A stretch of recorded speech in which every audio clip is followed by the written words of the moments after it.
Son las 7:30 de la tarde, las 6:30 en las Islas Canarias. Muy buenas tardes a todos. Bienvenidos a la redacción abierta en El Toro Televisión, dispuestos ya a contaros lo más relevante de la actualidad de este jueves 27 de abril. Empezamos con una interesante entrevista, de la cual me gustaría señalaros algún titular, del líder de la oposición venezolana, Juan Guaidó. Como recordaréis, él, 60 horas de coche, consiguió superar la frontera de su país, Venezuela, con Colombia. Llegó a Colombia. En Colombia ahora pues, hay un presidente de la izquierda, podríamos llamarla populista, y decidió que lo llevaran al aeropuerto y facturarlo a Miami. Dice Guaidó, después de todo este asunto, ahí lo han visto, que cualquiera estaría frustrado por no haber recuperado la democracia en Venezuela y no tenemos claro cuál va a ser el momento en el que tenga garantías suficientes como para volver a Venezuela. El llamado expresidente encargado, ya saben que hay dos presidentes, uno es Maduro y el otro es el llamado presidente encargado, que es Guaidó, empieza entonces su exilio en Miami sin fecha de regreso. Y bueno, hay que advertir, hemos hablado de Colombia tangencialmente, bueno, pues va a venir su presidente. Primero vino Lula, esto forma parte de los movimientos que hace Moncloa para colocar a Pedro Sánchez en una esfera internacional más o menos propicia.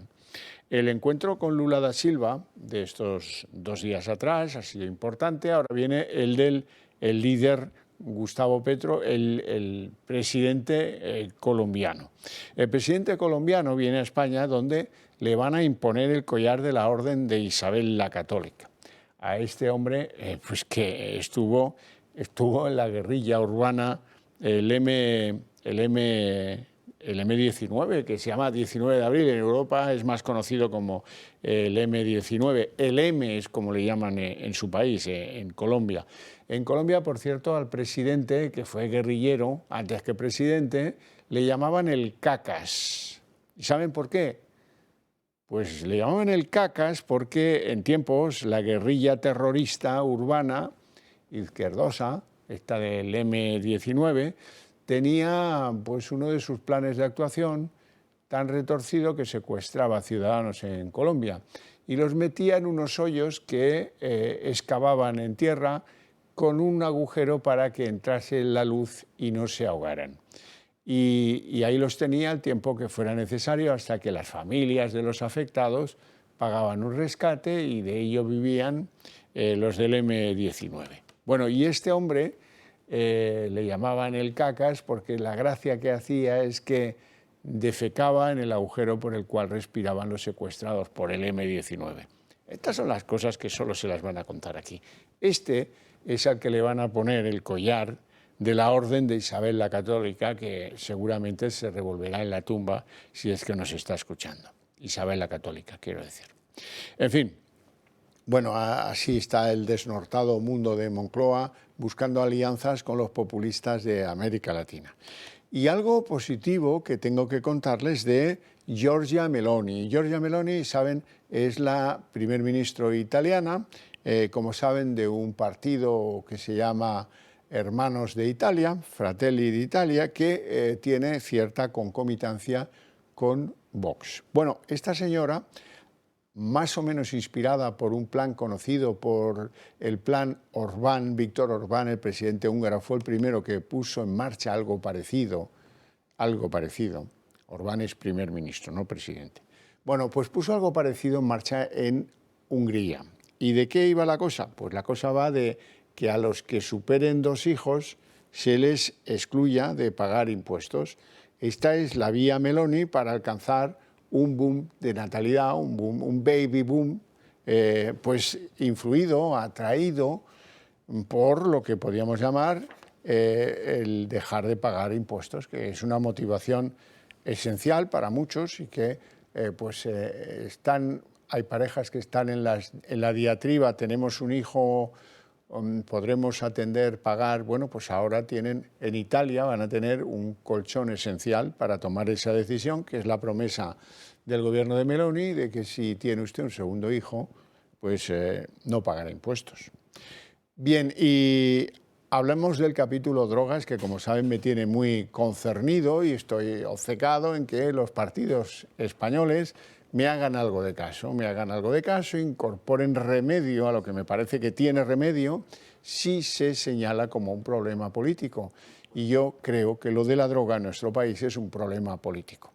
Un problema político que está muy mal jalonado porque, fíjense, en materia penal, un traficante de drogas que es condenado es un tipo que es condenado por un delito contra la salud. Pues digo yo, ¿qué tendrá que ver? La salud de la droga, pues sí, muchos ni siquiera la venden aquí, es un delito contra la sociedad, más que contra la salud pública. Lo del delito contra la salud pública forma parte del buenismo. Un buenismo que si comparamos la penalidad que tienen los delitos de droga, de tráfico, de estupefacientes en nuestros países vecinos, resulta que en España es donde somos más generosos, donde la pena es menor. Y así nos va, que un día cae una mafia albanesa que ha decidido operar desde España, porque si te localizan y te pillan, pues la pena es más leve. Claro. Hoy os tengo que contar pues, la caída de un narcopiso. Los narcopisos en general suelen ser viviendas ocupadas, ¿saben? Este es en Fuenlabrada, en Madrid. Bueno, pues un narcopiso donde la gente acude a drogarse, a comprar droga, etcétera, etcétera, que son un verdadero incordio para los vecinos que viven en esa finca y que, bueno, ahí vaya usted a saber los que hay en España. Y de Fuenlabrada a Madrid nos vamos a La Macarena, en Sevilla. Ahí han sido detenidos 11 individuos porque en una operación que llaman Operación Palma, pues ahí tenían una especie de fumadero de marihuana altamente rentable, por lo que parece, por el nivel de detenciones, y ha caído pues gracias a la presión que hace la Policía Nacional. La Policía Nacional y la Guardia Civil, que están encantados de que, al menos en una cadena de televisión, se pida casi de rodillas que los partidos políticos no dejen este asunto al trabajo policial, porque el trabajo policial ellos ya saben cómo va. Ellos los pillan y los otros los sacan. Así es que estarían encantados de que la política metiera no la cabeza bajo la arena como el avestruz, sino que se metiera de hocicos a poner medidas eficaces que puedan servir para que pues, en pocos años la situación, el desmadre de las organizaciones de la drogadicción en España lo fuera menos. Bueno, y hay muchas cosas que están desmadradas en España, como la que voy a comentar con mi primer invitado esta noche, que es el doctor don Antonio Burgueño. Muy buenas tardes. Muy buenas tardes. ¿Qué tal, doctor?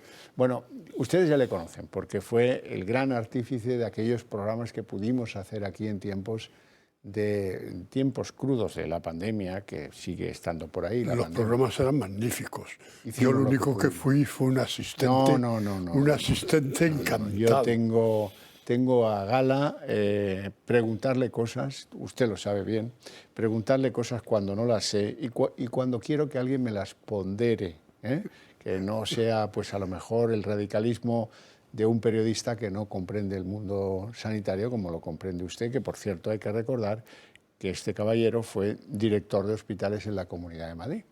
Pues sí, fui director de hospitales en la Comunidad de Madrid, pero fui médico de pueblo mucho antes. Mucho antes. Y esa es su verdadera vocación. Y eso le ensalza. Bueno, como buen médico de pueblo, yo quiero hablar de un asunto un poco complejo, difícil para un médico conocido como es usted, pero le voy a poner en un brete.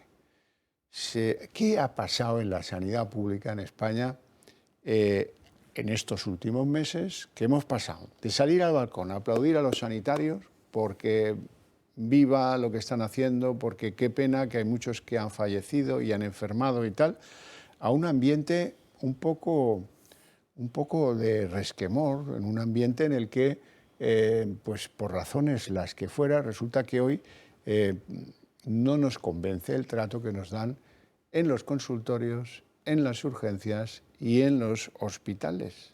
El mundo que podríamos llamar de las citas previas. Ay, don Javier, difícil tarea la de abordar un problema tan grave para la sociedad como el efecto de una profesión que ya sabes que profesión también es la del periodista, es decir, se profesa, es decir, se tiene fe en lo que uno hace y tiene códigos y tiene ética en lo que uno hace. Eso es las características de un profesional. Hoy voy a dar una traición a mi sentimiento porque nada menos que hoy he estado en una asamblea del Colegio de Madrid que está cambiando sus estatutos con 50.000 colegiados en el Colegio de Madrid y no sé si esto se podría pasar por la televisión. Estos son los asistentes a una asamblea del Colegio de Madrid. Bueno, yo se lo puedo describir porque, en fin... El aula se llama el aula magna del colegio. Sí, pues ¿le sobran bancos o le faltan personas? 24, 26 asistentes personas. A la aprobación de unos nuevos estatutos. De unos estatutos del colegio. Bueno, puede que hubiera otros tantos conectados telemáticamente. Bueno. Entonces, ¿qué nos está pasando en estos momentos en el que una profesión que algunos la viven con pasión, con verdadera fruición, y otros pues están descreídos o creen que la técnica y la tecnología invade su quehacer y realmente están pensando que puede ser una profesión en la que pueda ser sustituida por un dron de inteligencia artificial. Por lo tanto, estamos en una pregunta en la cual las revistas más importantes del mundo de medicina se la están preguntando. ¿Dónde puede llegar la inteligencia artificial? A mí esta pregunta que hoy se ha puesto tan actual y que tu programa, tocando temas de la actualidad que has mencionado, te honra el manejarlo, evidentemente es una preocupación para la gente. Es una preocupación para la gente porque el ser humano no tiene digamos, los signos de alarma que tiene un aparato cuando se estropea y que se ajusta perfectamente con el dron que lo interpreta. El ser humano sigue teniendo fiebre que sí que se puede tomar con un dato, pero tiene la angustia. ¿Qué es la angustia? Tiene la ansiedad. ¿Qué es la ansiedad? Tiene el miedo. ¿Qué es el miedo? ¿Cómo se mide todo esto? ¿Cómo se mide el sudor que tienes por la mañana cuando pasas una noche de dolor y por la mañana empiezas a ver la luz y dices, he sobrevivido este día?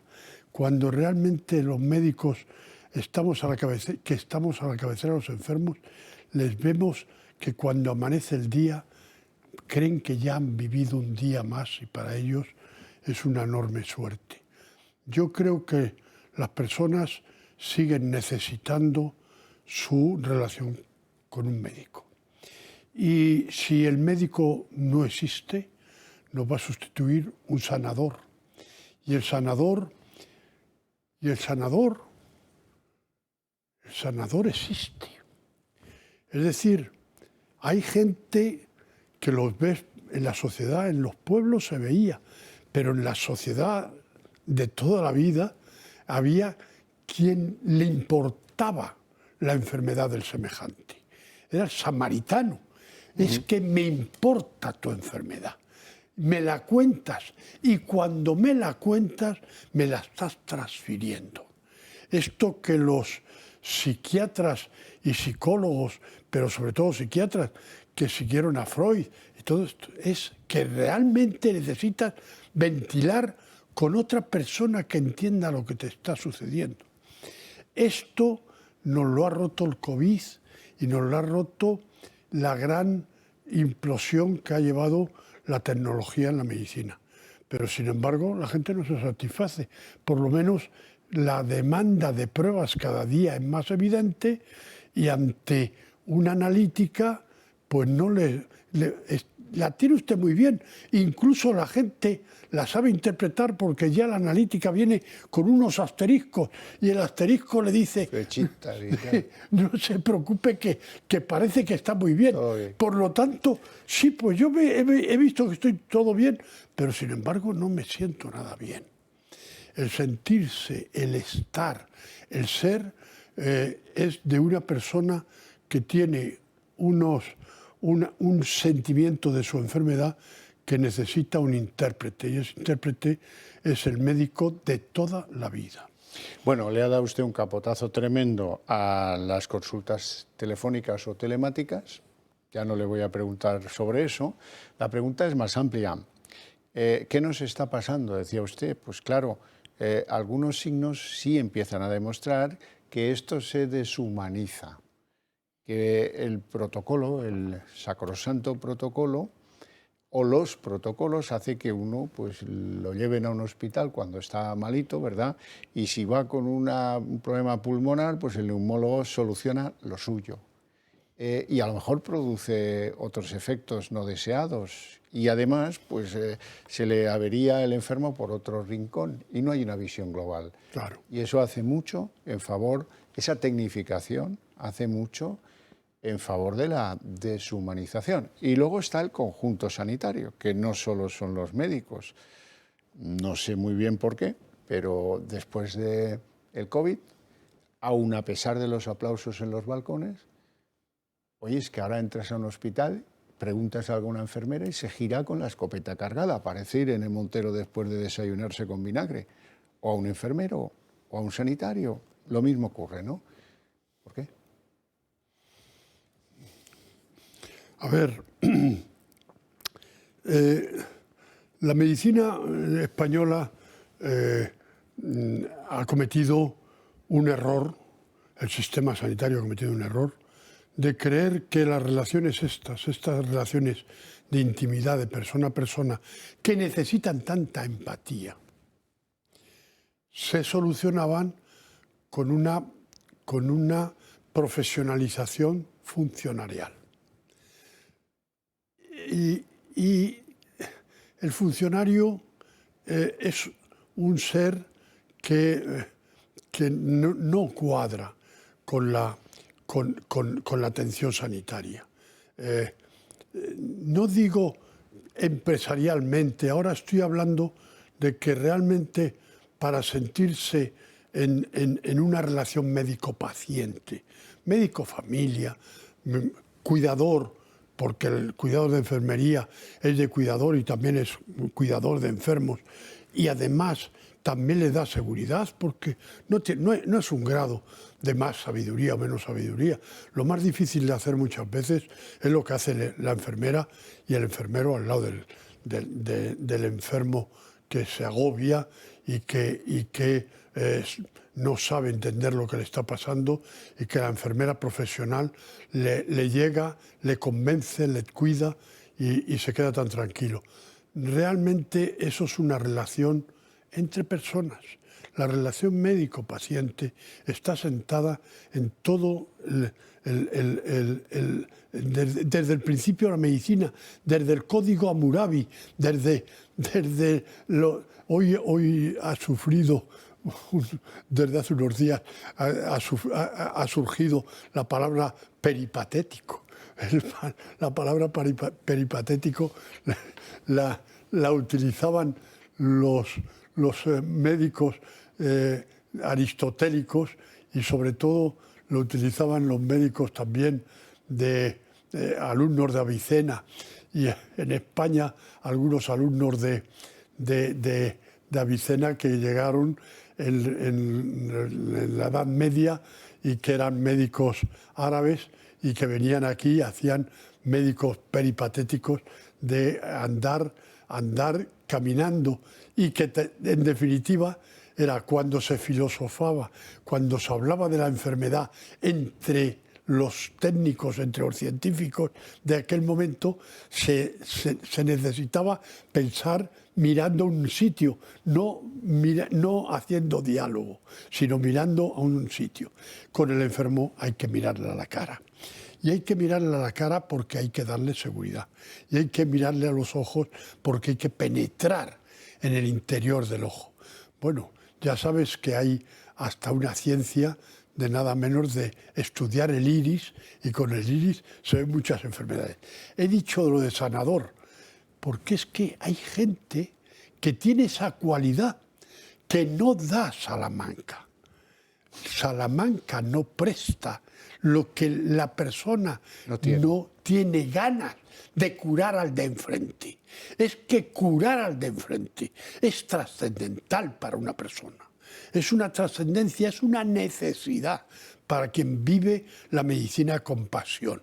Necesitas ser útil a tu enfermo, y necesitas oírle bien, necesitas ponerle la mano, aunque no en ese momento la exploración no es encontrar datos que te lo puede dar una ecografía o te lo puede dar un estudio. Pero es que el ponerle las manos es sencillamente lo que a veces necesita la persona.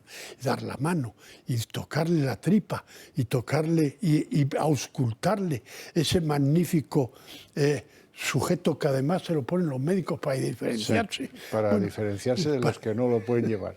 Bueno, pues hoy hay médicos que auscultan por encima de los jerseys. Sí. Y dice uno, bueno, ¿y qué ocultará? Bueno, pero hace una ceremonia. Realmente todo esto es el fruto de una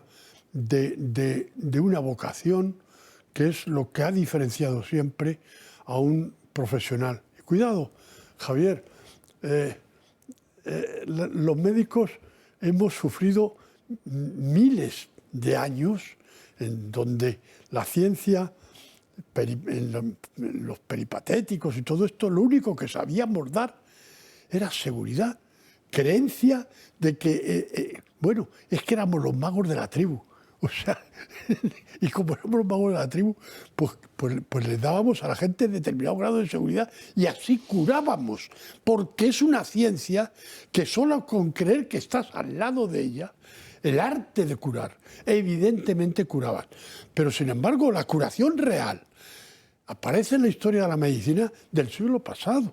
Es decir, el tener un remedio como la penicilina, pues es un remedio que realmente ponías la penicilina y veías el pus que de un día para otro se había desaparecido. Eso era remedio, pero esa arma tan fuerte resulta que nos ha debilitado para saber que nuestra gran fortaleza es la relación con el paciente. Era la relación de confianza, la relación de amistad, la relación en la que uno tiene que darle la seguridad de que te importa, y de que te importa y de que te vas a preocupar por él. Con eso empiezas a ganarlo, y por eso curas. Y por eso, cuando eso se pierde, tenemos un problema, ¿no? Tenemos un problema. Doctor Burgueño, siempre es un placer enorme tenerte en el programa y escucharte. Te lo agradezco vivamente. Yo, Javier, vengo a tu programa encantado. Y además también me hace aprender muchísimo. ¿Qué va? A un médico de pueblo hay muy pocas cosas que enseñarle. Se las sabe todas, las lleva todas aprendidas. Bueno, vamos a hacer una pausa de publicidad y a la vuelta continuamos.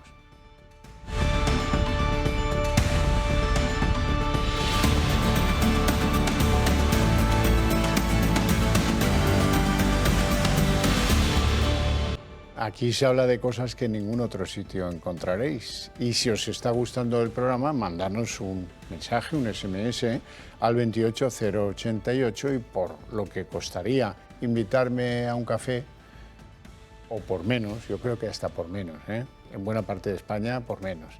Por 1,20 € nos estáis echando una mano. Y si creéis que además de eso hay que formalizar una alianza más estable, pues ahí tenéis, ahora lo van a poner, el teléfono del Club de Amigos y las redes sociales del Club de Amigos para inscribiros en esa ya muy grande familia que tenemos de seguidores de lo que hacemos en esta casa. Esto es muy fácil, llamáis y decís que queréis suscribiros al club y ya. Por cierto, hoy tengo que felicitar al gato, con envidia, eso sí, porque se van a Torrevieja y desde allí vamos a disfrutar de un gato seguro que estupendo. Además de eso, tengo que deciros que en el Club de Amigos están pensando en lo que podéis vosotros estar pendientes de realizar. Por ejemplo, tengo que comprar un regalo a mamá.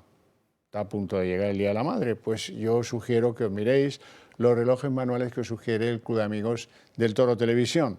¿Por qué? Pues porque son muy bonitos. Los hay para hombre, para mujer. Todos tienen ese look que aparece ahí, cristal mineral recubierto de zafiro, dial luminiscente para poderlo ver en la oscuridad, funciones para ver el día y el mes de la semana en el que estamos, se pueden sumergir hasta 100 metros, tienen garantía de 2 años, en fin, yo creo que es una opción, pero que muy interesante si andáis buscando con qué tener un detalle con vuestras madres. Bueno, contaros que hoy ha habido 76 detenciones por una estafa a través de mensajes que alguien se hace pasar por tu banco. Y dame los datos y esto es tremendo. Seguro que habéis tenido, yo he tenido varios mensajes en los que soy el banco tal y me pongo en contacto con usted y la gente, pues ya como se lo sabe, no suele entrar. Pero si entras, pues te estafan. Así es que, en fin, cuidado. 76 detenidos. Mañana os anuncio que lo vamos a contar, cómo lo hacían, cómo no lo hacían y los datos que estamos ya tratando de reunir en nuestra redacción, en la redacción abierta. Para eso están los nombres de los programas, para que los definan. También hay que contar que van a adelantar las medidas del plan contra el calor. Esto se va a adelantar al 15 de mayo porque el calor ya está aquí entre nosotros. No es un anuncio, es que ha llegado el calor y no sabemos cuánto tiempo va a estar entre nosotros, pero a lo mejor conviene adelantar algunas medidas para que no produzca los desequilibrios que ya conocemos cuando aprieta. Hoy han aparecido los datos de la encuesta de la población activa, los únicos que se pueden comprobar con otros en Europa, a propósito del primer trimestre del 2023. Esos datos, lamentablemente, mucho lo siento, lo que reflejan es que la economía española está clavada, que ni para adelante ni para atrás. Si acaso, una tendencia a empeorar en lo que toca el desempleo, el número de desempleados ha aumentado y también ha aumentado el número de personas que no están ocupadas. Ahí lo veis, 103.800 desempleados más, es el asunto, estamos ya en el 13-23% y en términos de ocupados pues ha habido una menos ocupación de 11.100. ¿Y esto cómo lo entiende el gobierno? Pues el gobierno no lo entiende o no lo quiere entender. Y ahí están, pues por ejemplo, Nadia Calviño, la vicepresidenta económica, hablando de que estamos en niveles récords. ¿De qué? Porque de los parados se olvida. Niveles récords, entonces, ¿de qué son los niveles récords? Vamos a escucharla. Tenemos niveles récord de ocupación en nuestro país, muy cerca de 20.500.000 personas están ocupadas y niveles récord de personas activas en nuestro país con 23.600.000 personas activas en nuestro país. Y estas cifras contrastan de una manera muy notable con la situación que teníamos pues, en 2018. Cuando llegamos al gobierno, la población ocupada, los ocupados de nuestro país estaban por debajo de 19 millones de personas. Oiga, vamos a ver, 103.800 desempleados más, ¿sí o sí? 11.100 ocupados menos. No hay que darle más vueltas. Bueno, por cierto, Hoy Lorenzo Amor cuestionaba incluso estos datos. Estamos hablando de más de 100.000 parados más en el primer trimestre, un aumento de la tasa de desempleo por encima del 13% y una destrucción de empleo. Tenemos menos ocupados y a su vez, aunque el número de autónomos ha crecido en 12.100, tenemos 43.000 autónomos menos que hace un año. Esto nos viene a reflejar de que aunque el empleo está creciendo, no hay alegría en el mercado de trabajo. Bueno, está creciendo o no, porque aquí lo que dice es 11.100 menos. En fin, don José Luis Fernández Santillana, jefe de análisis y estudios del sindicato USO. Muy buenas tardes, don José Luis, gracias por atendernos. Hola, buenas tardes. Bueno, ¿qué impresión saca usted? ¿Por qué se defiende de esta manera el gobierno y por qué manosea estos datos que son una evidencia triste, pero una evidencia no cuestionable? Bueno, yo creo que el gobierno, y especialmente este gobierno, no le gusta dar ninguna mala noticia, ¿no? Y siempre intenta dar las buenas y las que no son tan buenas, vendérnoslas como si fuesen menos malas o como si fuesen buenas, ¿no? Claro, cuando uno escucha a la señora Calviño decir que tenemos un récord de ocupados, bueno, lo que no dice es qué tipo de ocupación es la que tienen esas personas. Y no dice nada de aquellos que queriendo tenerla tampoco la tienen. Entonces, claro, esto de que este dato es mejor que el que había en 2018, bueno, pero el de 2018 a lo mejor era mejor que el que había en 2014. Bueno, este tipo de cosas me parece que no son serias, ¿no? Sobre todo por parte del gobierno. Miren, el dato habitual de la primera EPA del año suele ser habitualmente mala para el empleo, pues porque acaban las temporadas, digamos, de las rebajas, acaba lo que fue la campaña de Navidad, los restos que quedan, es decir, bueno, y la gente se empieza a preparar para ya abordar un poquito más de actividad en el segundo trimestre del año, porque ya empieza el buen tiempo, empiezan las ferias, bueno, ha empezado la Semana Santa, es decir, cosas que animan el empleo habitualmente, porque en España, lamentablemente, buena parte de nuestro empleo tiene un componente muy estacional. Pero dicho esto, oiga, ¿cómo se puede decir que las cosas están bien cuando hay más de 100.000 parados más? Cuando es que no hay, en toda la serie histórica que da, vamos, o los datos que da la EPA en el día de hoy, la nota de prensa que saca el INE, es el peor mes, es el peor trimestre, salvo el de 2020, que estábamos directamente afectados por la pandemia y por tanto fue ligeramente peor. Pero en cualquier trimestre normal, bueno, es que es tremendo, ¿no? O sea, es que 100.000 es mucho. O sea, ¿eso qué quiere decir? ¿Que hay que estar muy contentos porque hay más activos que buscan empleo? Bien, estupendo, más gente que quiere trabajar, estupendo, pero lo lamentable es que tenemos un modelo o un sistema productivo que no es capaz de absorber esa demanda de empleo. ¿Eso por qué? Porque tenemos una economía que no crece, una economía que está, yo no sé si decir gripada o que va al ralentí. Hombre, no es lo mismo ir al ralentí que estar gripada, porque estar gripada es que no avanza, pero desde luego avanza muy despacito, ¿eh?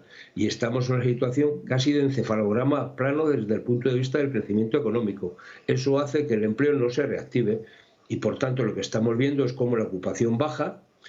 Seguramente dice, bueno, solo han bajado 11.000, bueno, vale, pero es que miren, ¿qué tipo de ocupación? Hay un dato que yo creo que es muy significativo. En este trimestre el empleo a tiempo completo lo que hace es disminuir en 34.700 personas y lo que se incrementa es el empleo a tiempo parcial, que lo hacen en 23.600. Claro, cuando uno mira también el componente de la población activa que se ha incrementado, mayoritariamente son mujeres. ¿Sabe usted quién habitualmente trabaja a tiempo parcial en este país? Las mujeres. Bueno, pues este es un tema. Si se puede estar contento con eso, si usted va a feminizar el desempleo y usted va a feminizar el empleo a tiempo parcial, pues este es el gobierno feminista. Pues mire, me parece a mí que eso no está bien orientado. Por tanto, me parece que no es para tirar las campanas al vuelo, aunque como dice el refrán popular, el que no se consuela es porque no quiere. Sí, sí, pero bueno, ¿esto cómo deja las cosas? Las deja en 3.127.000 desempleados, sí, un 13,26%, un salto hasta arriba, hacia arriba, respecto a la anterior encuesta, un aumento de desempleados cercano al 3%. Sí, sí. Todo esto es muy preocupante, ¿eh? No, claro que es preocupante y lo preocupante es lo que puede acabar Vamos a ver, yo creo que esto va a haber un cierto maquillaje de esta situación porque el segundo trimestre del año y el tercero hay una cierta actividad, insisto, muy ligada al componente estacional. Si el verano, como está pintando, pinta bien, el turismo viene, sí, pues va a haber una serie de actividades que van a hacer de alguna manera relanzarse un poco el empleo. El tema es qué tipo de empleo, y lo que antes eran contratos eventuales que pasarán a ser indefinidos, bueno, pues sacará mucho pecho el gobierno. Pero cuando llegue el mes de septiembre, cuando llegue el mes de octubre, iremos a la pura y dura realidad, es decir, de que el empleo no despega en nuestro país, sobre todo el empleo con derechos, el empleo con jornadas completas, el empleo que da derecho a un salario decente, este tipo de cuestiones, ¿no? Oiga, no puede ser. Es que tenemos la mitad de los contratos indefinidos que se hacen son a jornada parcial. Es que si están sacando pecho de que se han hecho 1.500.000 contratos más indefinidos, ¿dónde están? ¿Dónde están esos contratos? Que lo que está pasando es que está... Bueno, eso es gente que está trabajando con un contrato a tiempo parcial, se le acaba el contrato a tiempo parcial y le transforman ese contrato en un contrato indefinido. No sabemos si un contrato indefinido estándar o un contrato indefinido como fijo discontinuo. No lo sabemos. Es que, mire, lamentablemente, y esto es un aviso para navegantes, esto que tanto desde el Ministerio de Trabajo se ha planteado la figura de los ERTEs como gran salvador del empleo en este país, lo que van a transformarse los empleos de fijos discontinuos es en un mecanismo sustitutivo del ERTE a coste cero para las empresas, porque van a cambiar los contratos indefinidos ordinarios o los contratos temporales ordinarios por fijos discontinuos, que cuando haya una bajada de actividad los voy a mandar al desempleo, por tanto a coste cero para el empresario y a coste cero también porque no van a tener que pagar seguridad social. Vaya chollo que le estamos brindando. Pues me parece que ese tipo de situaciones no son las más aconsejables para cuadrar nuestras cuentas, ¿no? Ya. Don José Luis Fernández Santillana, un placer enorme tenerte en el programa, como siempre. Que sigas mirándote los datos y pudiendo ser nuestro árbitro de la situación, porque a veces esto... El estar este tipo de ocultamientos y ponerse medallas que son de hojalata, ¿no? Desde luego. Bueno, de oro, ¿no? Ya sabes que empezamos 2 años atrás, usted y yo, denunciando las trampas, que tenían más trampas, el cálculo de los desempleados que una película de Fu Manchu. Y al final hemos tenido razón y ya esto lo asume cualquiera. Hasta la AIREF dice que es verdad, que se maquillan los datos del paro y que no son fiables, etcétera, etcétera. En cierto modo hemos conseguido exponer nuestras razones y que al final sean tenidas en cuenta. No por el gobierno, pero sí por organismos como la AIREF. Poquito a poco, insisto, mil gracias, José Luis, un abrazo. Gracias a ustedes. Un abrazo. Bueno, hoy la actualidad política tiene mucho que ver con la aprobación de la ley de vivienda. Este es un gran objetivo político de Pedro Sánchez, es su gran salvavidas electoral de cara al 28 de mayo. Había mucha prisa en aprobarlo. Hoy sí ha ido el presidente a votar. Ya sabéis que cuando le incomoda, como la reforma de la ley del solo sí es sí, el reproche de Unidas Podemos, ahí no va. Hoy sí que ha ido porque le interesa y mucho. Y si no, oiga, no hay problema, saca la chistera, empieza a sacar conejos, 20.000 viviendas más, 35.000 viviendas menos y así sucesivamente. Bueno, vamos a ver qué es lo que ha pasado y qué consecuencias trae esta nueva ley de la vivienda. A un mes de elecciones municipales y autonómicas, el Gobierno pisa el acelerador en una de las principales preocupaciones de los españoles. Este Gobierno ha situado a la vivienda, a la política de vivienda, como una de sus principales prioridades. Tras más de un año congelada por desavenencias entre PSOE y Podemos, llega la ley por el derecho a la vivienda. Las zonas tensionadas, que limitarán la subida de los alquileres hasta un 10% en comparación con el tope actual del 2%, podrían no llegar a materializarse, pues su calificación depende de los consistorios. E incluso de existir, según el Sindicato de Inquilinos e Inquilinas de Cataluña, al tope del 10% se le podría sumar el actual 2% para este año y el IBI, por lo que el incremento podría cifrarse solo en 2023 de hasta un 19% más. La nueva ley prohíbe la repercusión de gastos y honorarios del alquiler, al no permitir añadirlos como nuevos gastos compensatorios. En la práctica se repercutirán en un mayor precio para el siguiente arrendatario de la misma vivienda. El texto legal quiere frenar la ocupación con un procedimiento de mediación y arbitraje para que las administraciones encuentren una solución habitacional para esas personas vulnerables, pero lo cierto es que solo se aplicará a los grandes tenedores, por lo que los pequeños propietarios continuarán desprotegidos. Los expertos estiman que la oferta se retraiga,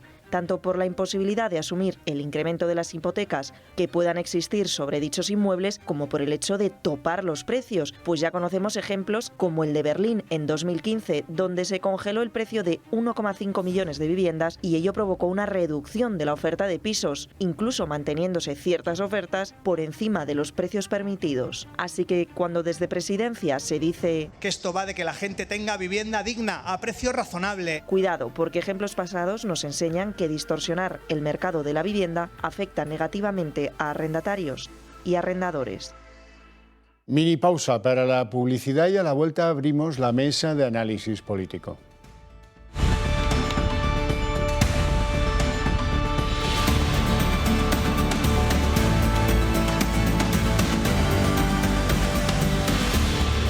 Bueno, pues son las 8:16 jóvenes minutos, momento en el que abrimos la mesa de análisis político. Les presento ya a mis invitados hoy. Doña Isabel Pérez, bienvenida. Muchísimas ¿Cómo gracias, estás? Javier. Que te incorporas hoy a este programa, candidata de Vox en el ayuntamiento no fácil de Fuenlabrada. Sí, cinturón rojo que será verde dentro de poco. Cinturón rojo que será verde dentro de poco. Bueno, ¿hay pase de votos a Vox? ¿Lo palpas esto o no? Yo sí, la calle me lo transmite, los vecinos de Fuenlabrada me lo están diciendo. Y la gente joven, muy importante. Eso te Muy quería importante. preguntar, porque leo que la gente que por primera vez va a votar en estas elecciones es bastante pro Vox, ¿eh? Normal, están cansados ya Claro, de debe este ser como que la gente joven no ve la partidismo. televisión, o la ve poco, ¿verdad? Eso Pues es. no les llega esto de que los ultraderechistas, los no sé qué, tal cual, ¿sabes? O sea Hay que- jóvenes muy cansados y además en Fuenlabrada hay una cosa muy curiosa y es que muchos jóvenes se acercan a nuestras mesas y nos dicen: mi padre está afiliado al PSOE, mi padre es de izquierdas. Dice: pero yo voy a votar a Vox, dame una pulsera de Vox porque yo estoy orgulloso de ser español y estoy orgulloso de votar a Vox. Siempre Y es un orgullo. Siempre les puedes sugerir a esos jóvenes que la respuesta típica: nobody's perfect.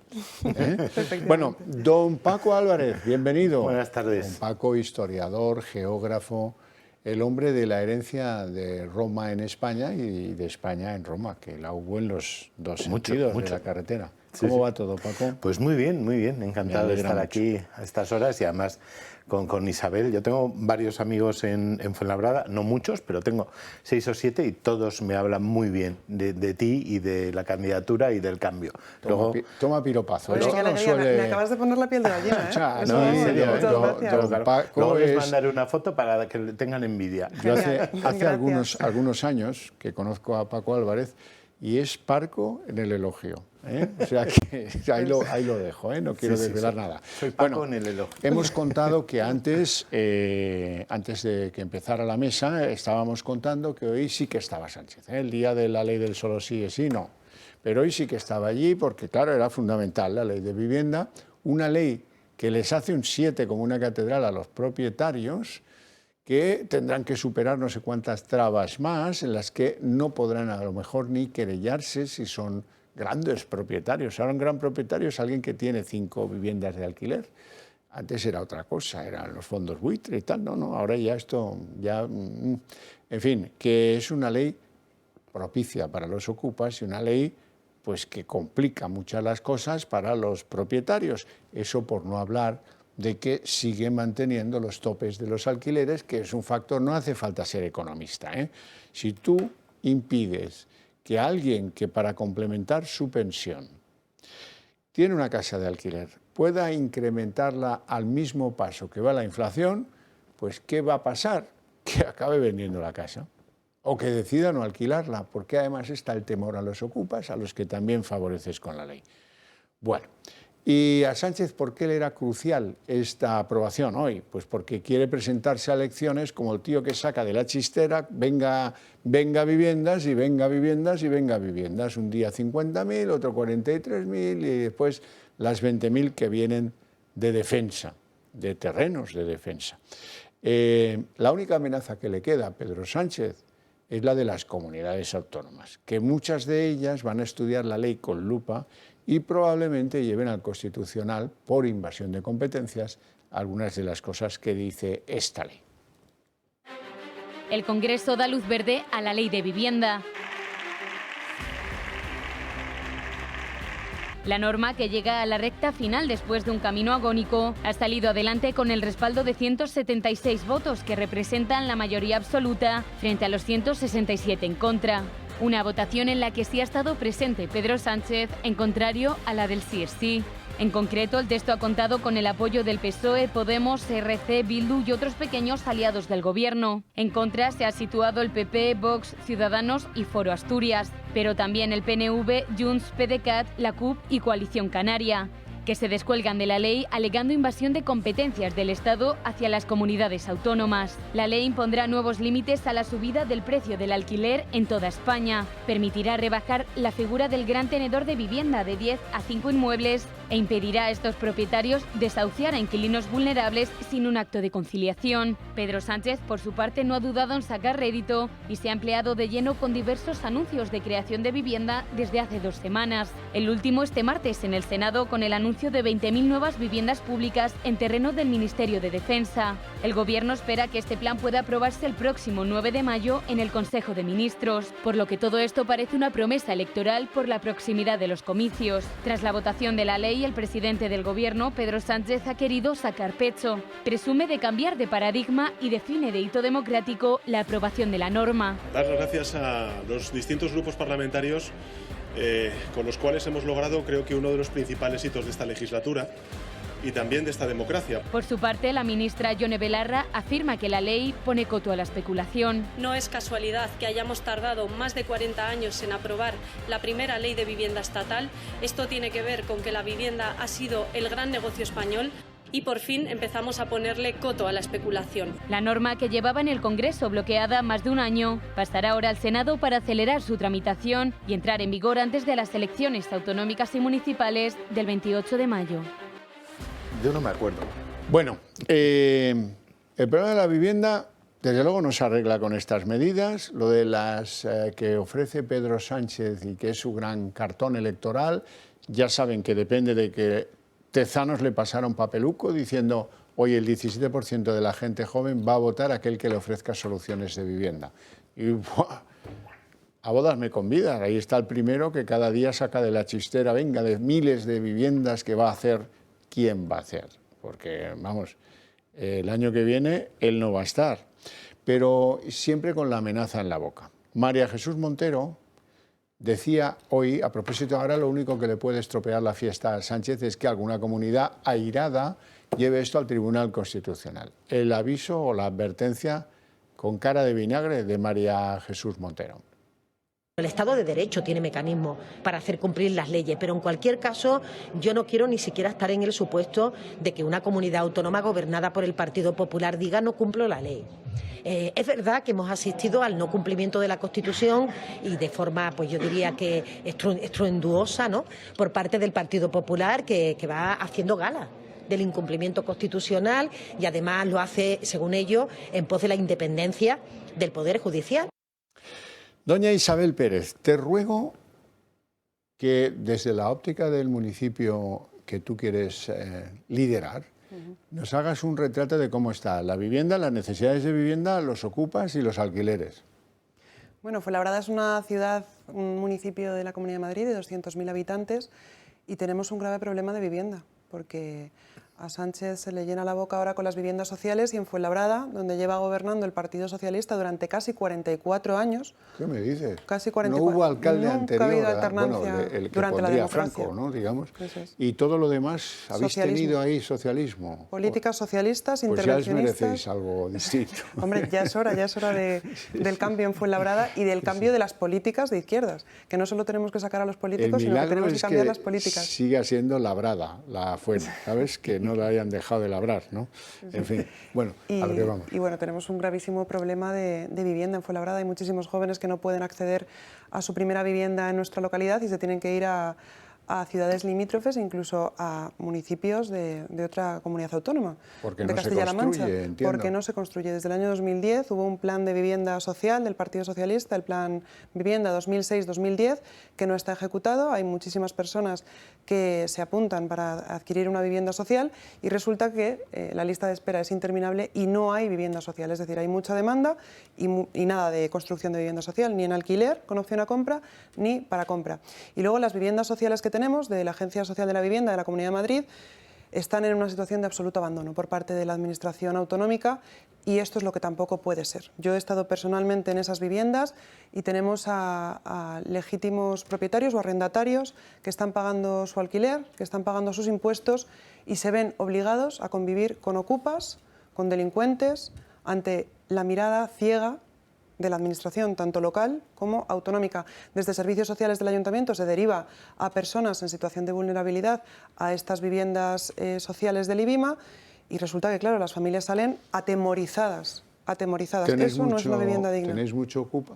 Tenemos también una alta tasa de ocupación de vivienda y esto es lo que tampoco puede ser, la permisividad. Y bueno, con esta ley de vivienda, que desde luego va a agravar todavía más el problema, hoy me han llamado 3 personas con las que he tenido contacto en Fuenlabrada preguntándome cómo les iba a afectar la aprobación de esta ley, que tienen inquiocupas, que están incursos en un procedimiento judicial y que ahora van a tener que acreditar la situación de vulnerabilidad.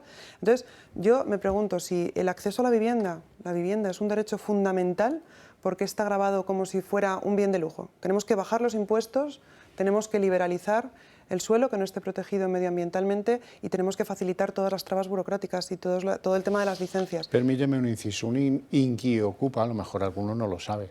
La gente se va enterando de todo, pero un inquiocupa es uno que entró con un contrato, que dejó de pagar y que la propietaria, veíamos a una ayer, ¿os acordáis?, de Paquita en Barcelona, en la Meridiana de Barcelona, llevaba 20 meses sin cobrar el alquiler de su casa, con 2 personas dentro que tienen cada uno de ellos una nómina.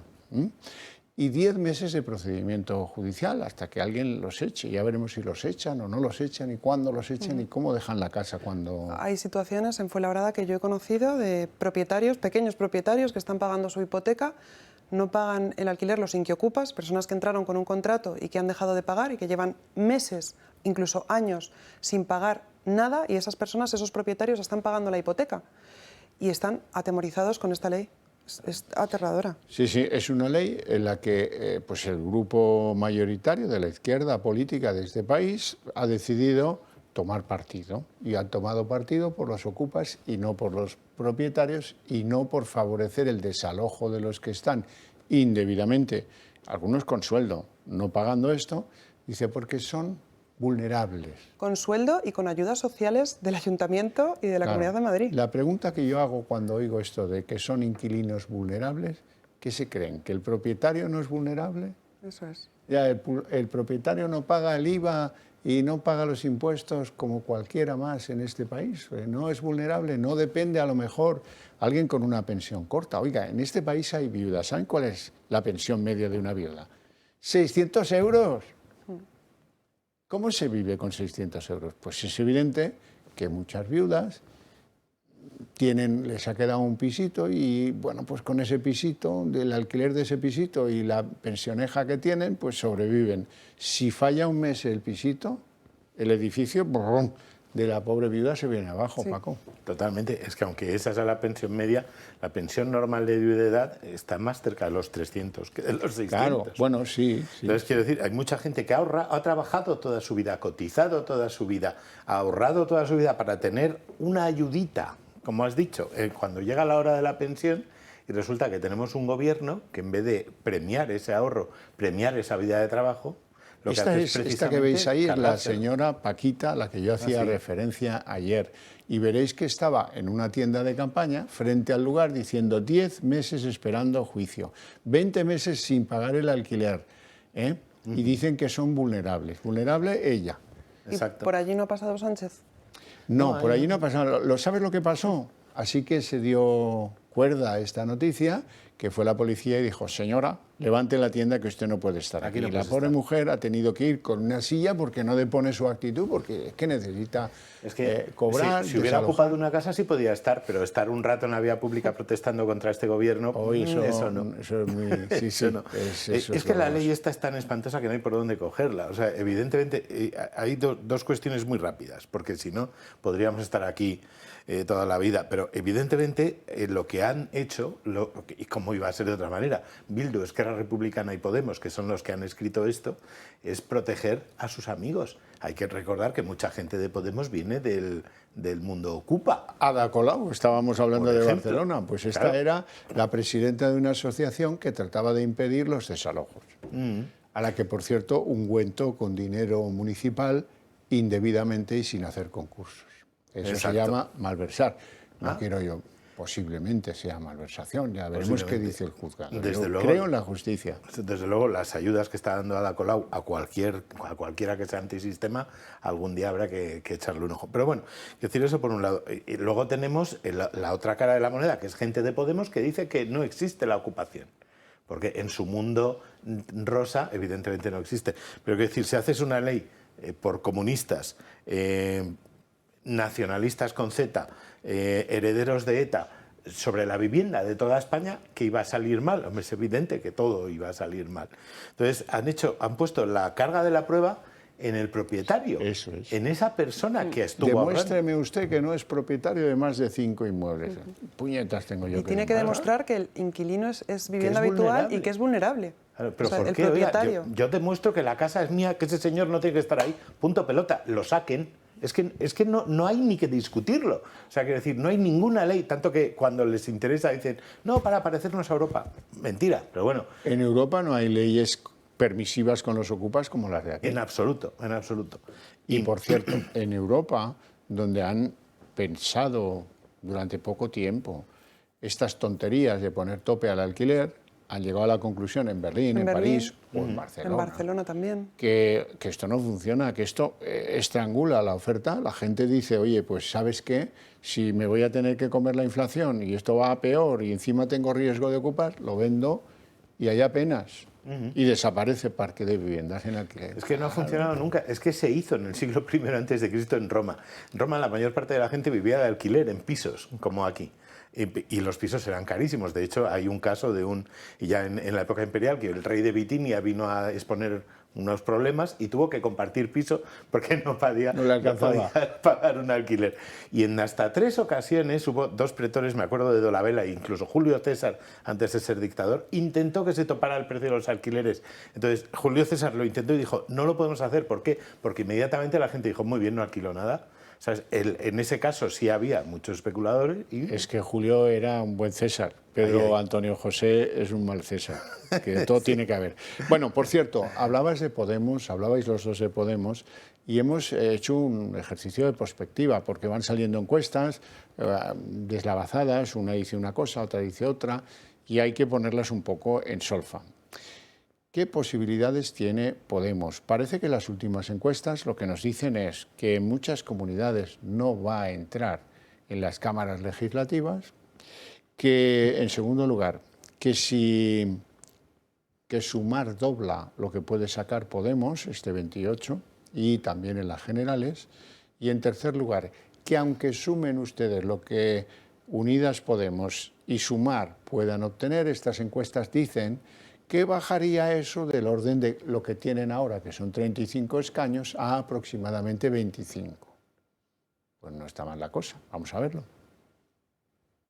La Moncloa es un objetivo para Yolanda Díaz.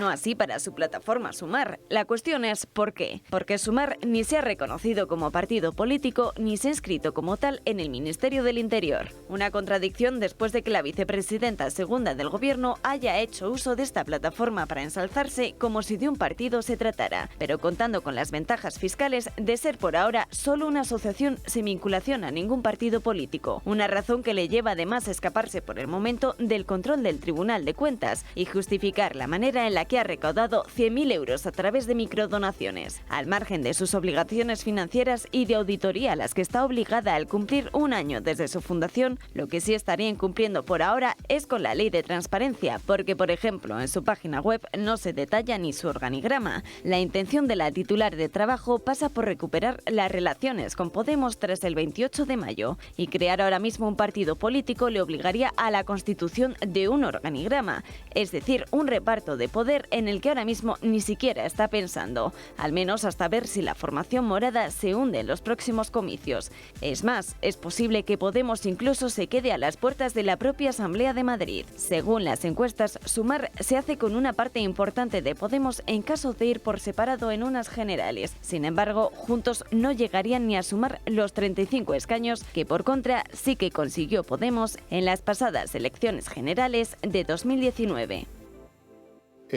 Durante el vídeo, Paco y yo estábamos diciendo que si tal sucediere, ¿cómo se entierran los carnavales? Pues con la sardina, ¿verdad? Nos hemos comprometido a ir una mañana con una cañita y una sardina colgando sin vestidito, cruda, de la cuba de los arenques, ¿verdad?, a la Asamblea de Madrid, a enterrarla allí, para mayor gloria de la carnavalada de Podemos en Madrid, ¿no? Absolutamente. Pues a ti te encantaría, no disimules ahora como sería a mí. Muy buena noticia que devolviéramos al cajón sucio de la historia al comunismo en Madrid. Isabel. Sin duda, pero ninguna marca de la izquierda nos interesa, yo creo, porque al final Sumar es la marca blanca de Podemos y vienen a defender las mismas políticas, disfrazados de otra forma, otro marketing, pero al final es lo más. Y en el fondo han podemizado al PSOE. El PSOE tampoco era así, cuando los primeros alcaldes del PSOE eran otras cosas. Hombre. Es verdad que tenía su parte buena y su parte mala. Por ejemplo, en Fuenlabrada estoy seguro que, como en buena parte de los alrededores madrileños, los socialistas se dedicaban a construir vivienda de cooperativa. Efectivamente. En ello participaba el alcalde y había un grupito muy selecto, los listos del partido, que eran los que administraban esas cooperativas. Todo era aparentemente muy legal. Tú pedías la lista, te inscribías, dabas una entrega y ellos empezaban a mover la cosa. A mitad de camino te llamaban y decían, mira, es que la gente nos pide trastero. Y eso era negro, lo pagaban aparte.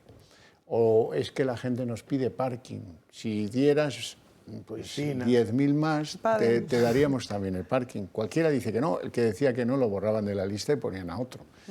Y con eso se alimentó el Partido Socialista en Madrid de 10 años para atrás a 25 años para atrás. Lo que pasa es que luego se descubrieron estas cooperativas y los últimos dirigentes socialistas pues cambiaron el paso, ¿no? Pero habías oído hablar de eso, ¿verdad? Claro. Vivienda, por lo menos antes hacían vivienda, es que ahora están hablando de la Agenda 2030, de la zona de bajas emisiones, de problemas que no le preocupan a la gente. No era un interés por la gente. Pero no, desde luego que no. Y de hecho muchas de esas viviendas están adjudicadas a cargos del Partido Socialista de Fuenlabrada. Por supuesto. Y eso es lo que no puede ser. O sea, ¿sabes quién tiene los áticos de unas viviendas hechas por comisiones obreras en el barrio de Monte Carmelo, en Madrid? ¿Quién? Solo se podía comprar una, pero él tiene 2 áticos. Tocho, el que fue secretario general de comisiones obreras. Qué casualidad. Qué casualidad. Me tocó en una feria. El hombre pasaba por allí y dijo, no una, no 2, que para eso soy el secretario general. Las cosas, el sentido de propiedad que tiene la gente de la izquierda. Es que fíjate que antes Isabel nos ha dicho que había un plan de vivienda en Fuenlabrada 2006-2010 que no se ejecutó. 2006-2010. O sea, hace 13 años se tenía que haber terminado. Y tenemos aquí a Antonio José todos los días diciendo, oh, más viviendas, más viviendas. El otro día alguien hizo un montaje de las viviendas que lleva prometidas desde el 2018 y yo creo que si hubiera hecho la 10ª parte de lo que va diciendo, a lo mejor nos iría mejor en el tema de vivienda. Pero es que no ha hecho ni una. Entonces, claro que puedes prometer. Lo que no puede ser es que, como la Administración no está haciendo vivienda social, tenga que ser el propietario, el legítimo propietario, el que tenga que responder ante una familia vulnerable, el que tenga que poner a disposición su vivienda y se esté atacando el derecho de propiedad de los propietarios porque es vulnerable el inquiocupa o el ocupa. Eso es lo que no puede ser. La Administración precisamente tiene que estar ahí para velar por la vivienda de las personas que sean vulnerables de pero verdad. aparte es que esta ley también se carga no el alquiler, también la promoción, porque quiero decir, si tú eres un empresario, un constructor y vas a hacer un edificio y te dicen que el 20%, el terreno es mío, la constructora es mía, etcétera, etcétera, yo lo vendo, o sea, totalmente privado, y me dicen que tengo que reservar el 20% para protección, y lo tengo que pagar yo de mi bolsillo, pues el resto de los pisos tendrán que ser más caros. Se encarece el precio, Ya está. Entonces, quiero decir, pero es que eso lo sabe, vamos, no sé, o sea, cualquiera menos estos, porque como no viven en el mundo real, porque hablabas de Yolanda vive en el mundo de Yupi, por amor de Dios, la fashionera o no sé qué. ¿Pero qué tontería es esta? Fashionaria. Madre mía. No sé qué, por cierto. Pero si es que para esta ley han desoído al Consejo General del Poder Judicial, al sector inmobiliario, a las víctimas de inquiocupación, han desoído a todo el mundo, otra vez. Sí. Si no, es que tiene menos gracia. Por cierto, hoy ha hecho declaraciones Juan Lobato, que muchos no le conocen. ¿Quién es ese? Ya ha salido uno que no le conoce. Juan Lobato es el ilustre candidato del PSOE en Madrid, o mejor dicho, para la Comunidad de Madrid. Y este hombre, que tiene una visión de Estado formidable, ahí le tienes, dice que el PSOE va a tener 80 alcaldes en Madrid. Escuchémosle. En 2015 teníamos 40 alcaldías, en 2019 60, en 2023 80. Pero no te puedo decir dónde, porque si te digo dónde, los que no he dicho se van a enfadar conmigo. Y soy el secretario general de todos los socialistas de Madrid. Pues yo diría que ni uno más y algunos menos, pero bueno. Veo muy optimista el señor Lobato. Sí, es un optimista endémico, vamos. Sí. Pero, hombre, 80... él se acordaba de 2015. En 2015 tenían la mitad. Y doblar ahora, ¿y por qué? ¿Por qué? ¿Cuál sería el elemento? Las proezas de Pedro Sánchez, es verdad. Sí, a lo mejor eso ayuda.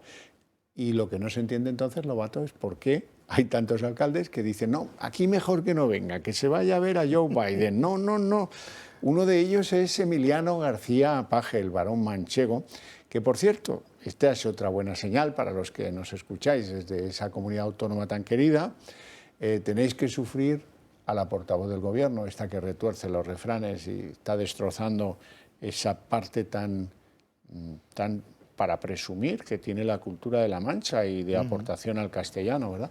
A Paje no le deben ir muy bien las cosas porque Paje ha forzado a Televisión Española a cancelar el debate electoral que tenía previsto con los candidatos a la presidencia de Castilla-La Mancha. Y digo yo que cuando esto sucede, cuando el líder que pretende repetir declina participar y emplaza a que se elimine el debate, algo muy grave está pasando, ¿no, Paco? Absolutamente. Evidentemente, si no te atreves a debatir en público con tu oposición actualmente o con una persona que aspira al mismo puesto que tú, es que evidentemente tus 800.000 millones de asesores te han dicho que como salgas vas a salir perdiendo, evidentemente. O sea, es la única razón. Que alguien le haya dicho no te encares porque es que no tienes ningún argumento, porque todos los argumentos de hacerse no, yo estoy contra Sánchez, pero solo poquito, a la hora de la verdad, a la hora de votar, no funcionan. No funcionan y entonces, pues claro, o sea, ¿qué te va a decir? Pues Paco, candidato del Partido Popular o el de Paco Núñez. Paco Núñez. Quiero decir, ¿qué te va a decir? Zas. O sea, simplemente lo de... Yo siempre me acuerdo, y en Castilla-La Mancha también se acuerdan, cómo inauguraron en plena pandemia un hospital en Toledo, con los reyes y todo, que no lo abrieron. Que no lo abrieron. Y en cambio estuvieron todo el tiempo hablando de que el hospital Zendal, que si no sé qué, que si había que acabar con él, bla, bla, bla. Este es un fenómeno, Paje, para los hospitales es el que más vale de España. Primero hizo eso con el de Toledo. Estaba allí, muerto de risa, y no ni una persona en las camas del hospital recién inaugurado, que iba a ser... ¡buah! Y luego ha hecho otro más recientemente en Guadalajara, donde, amigo, las camas no caben en los ascensores. ¿Qué hacemos? ¿Compramos camas nuevas? ¿Ampliamos los ascensores? Eso, es que no te lo esperas, que han dicho que van a ver lo que cuesta ampliar los ascensores. Digo, o llamamos al barato la cama. Eso se lo arregla en nada el Tito Berni. El Tito Berni le llamas y te lo arregla. Por cierto, aquí don Paco Álvarez, que parece tan formal, me ha dicho esta mañana: no voy a tu programa si no me pones al día sobre las andanzas del Tito Berni. Hombre. ¿Es verdad que las tenemos un poquito desatendidas? No, tranquilo, Paco. Aquí van las andanzas del Tito Berni. A la juez del caso Mediador no le da la vida. Tanto es así que se ha visto obligada a pedir ayuda. Solicita un instructor y un funcionario para que se hagan cargo del resto de temas que lleva el juzgado ante el volumen de trabajo que supone la trama. Además, hace tan solo 2 días, la juez pidió al coronel jefe de la Comandancia de la Guardia Civil de Gran Canaria que aporte los documentos originales de las inspecciones tramitadas por el Seprona desde 2019 hasta la actualidad. Todo ello porque, tal y como aseguró el mediador, el general retirado Espinosa Navas utilizaba su posición privilegiada para enviar al Seprona varias ganaderías con el fin de presionarlos a pagar a la trama. Y entre tanto, hoy hemos conocido que la Fundación Iberoamericana ligada al caso del Tito Berni ha sufrido un ataque cibernético. Unos ataques que parecen estar muy de moda en Moncloa. Pero lo que resulta llamativo es que justamente esta entidad, dependiente del gobierno de Pedro Sánchez, alberga información clave en la investigación del caso. Caso que se centra ahora en posibles delitos de pertenencia a grupo criminal, cohecho, tráfico de influencias, falsedad documental e incluso blanqueo entre los empresarios, el mediador y los altos cargos implicados. Uno de ellos, el Tito Berni, diputado socialista en el Congreso hasta hace apenas 3 meses. Por lo que todo apunta a que a tan solo un mes de las elecciones autonómicas y municipales, el PSOE se ve cada vez más acorralado y se desvive por calmar las aguas. Bueno, Paco, hemos cumplido, ¿no? Bien, bien. Sí, es que como aparte del Tito Berni ya no se habla en ningún otro canal, porque, claro, están todo el día sacando primeros planos de Pedro Sánchez entrando en una librería en Fuenlabrada, librería llena de cámaras de televisión y preguntando, ¿es esto una librería? Y vaciada momentos antes, porque y la claro, calle vaciada. ¿Cómo vas a confrontar? No pasó por las viviendas sociales de Tía Javiera de Loranca, de uno de los barrios de Fuenlabrada. Por allí no pasó. ¿Qué va, qué va? Y la gente, la calle cortada. La gente, claro, ni se enteró, el que estaba trabajando ni se enteró que debió haber pasado un coche oficial, 10 coches de escolta, o fue en Super Puma. Pues fue en coche oficial. Y creo que no era eléctrico, además. No, pues o sea que... Todavía están pasmados en Jaén. ¿Por qué? Pues porque el otro día fue en Super Puma de Linares a Úbeda, 31 kilómetros. Le costó más tiempo desde el campo de fútbol donde le dejó el Super Puma hasta el lugar donde se celebraba el acto que lo que hubiera hecho si hubiera ido seguido por la carretera 31 kilómetros. Pero bueno. Pero ya sabes, es que está luchando contra el cambio climático. Él quiere que los paisanos se enteren de que ha llegado el gran César, naturalmente. El Air Force One. En fin, bueno, algunas actitudes, porque en el fondo la vida es una cuestión no de palabras, sino de actitudes. Nuestros actos dicen de nosotros lo que somos, no nuestras palabras. Eso ya lo aprendimos en tiempos de las promesas que hacía Felipe González. Al poco de llegar la democracia, se lo cuento a Isabel, porque Isabel, pues claro, es joven y no tiene memoria de estos momentos aciagos. 1 millón de empleos, 800.000 empleos. 800.000 empleos. Y la OTAN de entrada, ¿no? Y, de cabeza. Bueno, las actitudes son las cosas importantes en la vida y a veces la gente de izquierdas, pues esto de no tener principios, lo que hace es que son más falsos que un euro de madera. Van a escuchar a una diputada de Esquerra Republicana. Se llama Pilar Bayuguera. Escuchen el lamento y la porfía de la noble diputada de Esquerra Republicana. Yo he venido aquí, y se lo digo con toda la sinceridad, a intentar avanzar en la independencia de mi país. Pero no por eso voy a dejar colgada la ciudadanía que lo está pasando mal. Porque comparto, porque soy de esa clase social que no encuentra piso. Porque soy de esa clase social que tiene en su edificio los desahucios. Y porque efectivamente no vengo de hijo de propietarios. Pues yo cuando lo oí dije, caramba, con esta mujer, pisa fuerte, ¿eh? No. Miren ustedes, hemos mirado su declaración patrimonial entregada al Congreso. ¿Y qué dice? Hombre, que gana 88.000 euros ya me lo podía imaginar yo, porque como es diputada eso es lo que cobran, que no está mal, 88.000 euros al año no está mal. Pero es que ella cuando entró en el Congreso ya declaró tener un piso, vivienda familiar al 50% con su pareja. No sé si será hombre o no, me da igual. Así dice ahí esposo, pues será el esposo. Bien, lo normal entre matrimonios, ¿verdad? O sea que nos ha engañado en todo. Yo formo parte de esos que no tienen vivienda y que quieren vivienda, y también formo parte de esas clases que están pasándolo mal y son vulnerables y estoy con ellos, pero mis 88.000 euros son míos, para mí. Y el piso no voy a decir que lo tengo.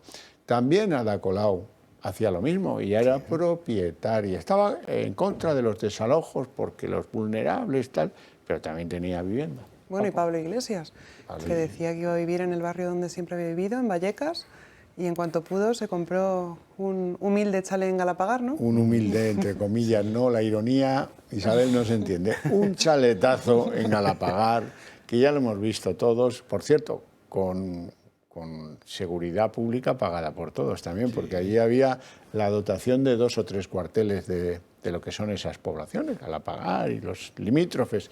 Allí, venga, una legión de ellos, vigilando que nadie perturbara las fiestas con los amiguetes, la guitarra y todos los amiguetes de Podemos. Es que es la hipocresía de la izquierda, siempre hacen lo mismo. Sí, sí, claro. Critican precisamente lo que luego ellos hacen en su vida. Imponen a los demás lo que ellos no quieren hacer en su vida. Nos dicen cómo tenemos que hacer, cómo tenemos que actuar, cuántos hijos podemos tener, qué coche tenemos que conducir. Y ellos hacen todo lo contrario. Claro. Y luego el odio que desprenden en la tribuna, gritando con el dedo inquisidor. Isabel, eso es la historia del comunismo desde Stalin a Mao, pasando, pero hay que pasando por Fidel, cada día. Los que queráis. Hay que quitarles la careta. Esta señora diciendo, yo soy de esos que no encuentran piso. Tenía que haber añadido, porque ya lo tengo. Y no encontró otro mejor o otro a ese precio.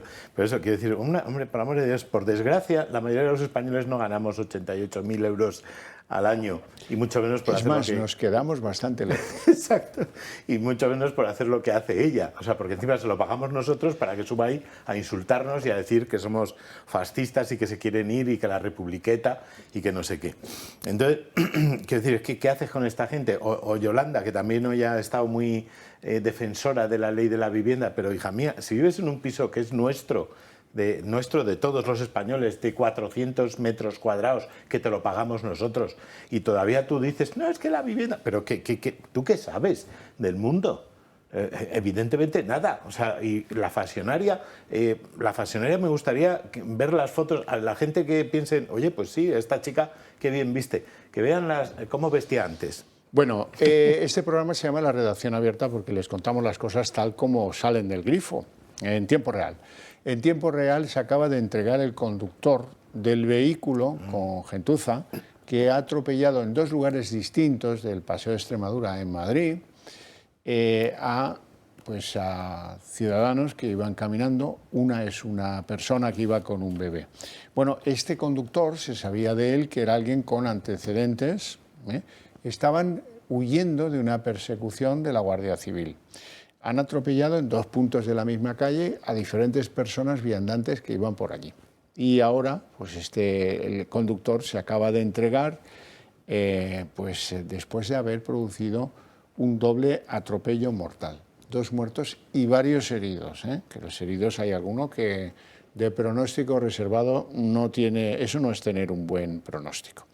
En fin, cosas de la delincuencia que a veces produce episodios tan tristes como este. Pues mira que todo esto es doloroso, morir en una situación de estas no es para nada, en fin, una condición normal de lo que queremos que sea la vida en nuestro país. Por eso es tan importante la seguridad. Por eso queremos que este país sea un país seguro para todos, en general para todos. Y por eso hay que ser duro con la delincuencia. Por eso. No como dice la gente de Bildu, Esquerra y Podemos. No, bueno, es que las penas no arreglan esto de las agresiones sexuales. ¿Cómo? ¿Qué dice usted? ¿Cómo que no lo arreglan? Vamos, que si lo arreglan eso, lo de la droga, la delincuencia, los ocupas, lo arreglan casi todo. No tenemos tiempo para más. Os agradezco muchísimo vuestra presencia en el programa, vuestras opiniones, a ustedes su paciencia y su interés. Pero para ustedes tengo premio, porque a la vuelta de publicidad, así que pasemos la esquina de la publicidad, abrimos aquí mismo el día en 30 minutos.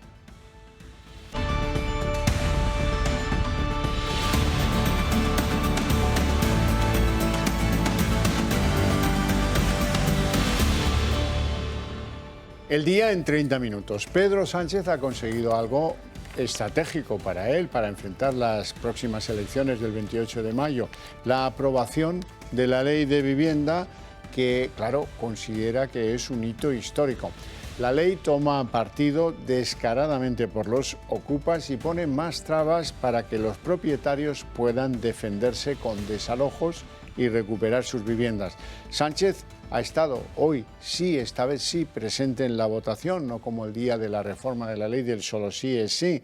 ¿Por qué? Pues porque es un arma electoral que ahora solo puede temer que alguna comunidad autónoma la lleve al Constitucional por invadir ámbitos de sus competencias. La nueva ley de vivienda frustra, eso sí, el plan antiocupa que tenían diseñados policías y fiscales, mientras, desde que manda Pedro Sánchez, las denuncias por ocupaciones han aumentado un 37%. Marina Álvarez. Sí, además de intervenir el mercado de la vivienda, esta ley va a retrasar el desalojo de la ocupación, imponiendo nuevos trámites a los propietarios que denuncien la usurpación de su casa. Estas cesiones llegan en un momento muy crítico para la ocupación en España. Desde que Sánchez llegó a la Moncloa en el año 2018, las denuncias, aquí lo ven, han subido un 37%. La alarma ha sido tal que la Fiscalía General y la Secretaría de Estado de Seguridad han llegado a dictar instrucciones para desalojar más rápido a los ocupas, incluso cuando son vulnerables. El PSOE hoy ha pactado todo lo contrario con Podemos, una enmienda a la ley de vivienda que da marcha atrás a todos estos avances. Ahora serán los propietarios los que tendrán que demostrar que su casa ha sido ocupada. En caso de tener más de 5 inmuebles en propiedad, tendrán además que acreditar si el ocupante es una persona vulnerable. Los ocupas sabrán asimismo la fecha y la hora exacta en la que van a ser desalojados. El Congreso da luz verde a la ley de vivienda. La norma, que llega a la recta final después de un camino agónico, ha salido adelante con el respaldo de 176 votos, que representan la mayoría absoluta, frente a los 167 en contra. Una votación en la que sí ha estado presente Pedro Sánchez, en contrario a la del sí es sí. En concreto, el texto ha contado con el apoyo del PSOE, Podemos, RC, Bildu y otros pequeños aliados del Gobierno. En contra se ha situado el PP, Vox, Ciudadanos y Foro Asturias, pero también el PNV, Junts, PDeCAT, la CUP y Coalición Canaria, que se descuelgan de la ley alegando invasión de competencias del Estado hacia las comunidades autónomas. La ley impondrá nuevos límites a la subida del precio del alquiler en toda España. Permitirá rebajar la figura del gran tenedor de vivienda de 10 a 5 inmuebles e impedirá a estos propietarios desahuciar a inquilinos vulnerables sin un acto de conciliación. Pedro Sánchez, por su parte, no ha dudado en sacar rédito y se ha empleado de lleno con diversos anuncios de creación de vivienda desde hace 2 semanas. El último este martes en el Senado con el anuncio de 20.000 nuevas viviendas públicas en terreno del Ministerio de Defensa. El Gobierno espera que este plan pueda aprobarse el próximo 9 de mayo en el Consejo de Ministros, por lo que todo esto parece una promesa electoral por la proximidad de los comicios. Tras la votación de la ley, el presidente del Gobierno, Pedro Sánchez, ha querido sacar pecho. Presume de cambiar de paradigma y define de hito democrático la aprobación de la norma. Dar las gracias a los distintos grupos parlamentarios con los cuales hemos logrado, creo que, uno de los principales hitos de esta legislatura y también de esta democracia. Por su parte, la ministra Yone Belarra afirma que la ley pone coto a la especulación. No es casualidad que hayamos tardado más de 40 años en aprobar la primera ley de vivienda estatal. Esto tiene que ver con que la vivienda ha sido el gran negocio español y por fin empezamos a ponerle coto a la especulación. La norma, que llevaba en el Congreso bloqueada más de un año, pasará ahora al Senado para acelerar su tramitación y entrar en vigor antes de las elecciones autonómicas y municipales del 28 de mayo.